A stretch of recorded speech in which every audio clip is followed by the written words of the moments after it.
దేవునికి సమస్తమును సాధ్యమే. మార్కు సువార్త 10:27. నమ్ముట నీ వలనైతే నమ్మువానికి సమస్తం సాధ్యమే. దేవుని అందు విశ్వాసం ఉంచి ఈ కొండ వెళ్లి సముద్రంలో పడునుగా కానీ ప్రార్థిస్తే ఆ రీతిగా జరుగును. విశ్వాసం లేకుండా దేవునికి ఇష్టడై ఉండుట అసాధ్యము. దేవుని దివ్యవాక్యమును రాబోయుగ సంబంధమైన శక్తుల ప్రభావం అనుభవించిన తర్వాత తప్పిపోయిన వారు తమ విషయంలో దేవుని కుమారుని మరల సిలువ వేయచ్చు బాహాటముగా ఆయనను అవమానపరుచుతున్నారు గనుక మారు మనసు పొందినట్లు అట్టివారిని మరల నూతనపరచుట అసాధ్యము. నీ పాపపు తలంపుల చేత క్రియల చేత ప్రభుని యేసుక్రీస్తును సిలువ వేయచ్చు ఆయన గాయాలు రేపకము.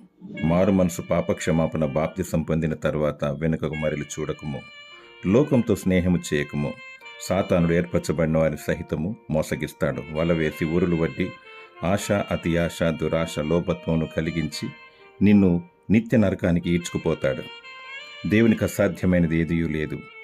నిజమైన పశ్చాత్తాపము, పాపక్షమాపణ పొందుము.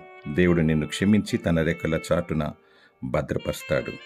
విశ్వాసముతో గొప్ప కార్యాలు జరిగించుటకు దేవుడు నిన్ను ఆయత్తపరచునుగాక. ఆమేన్.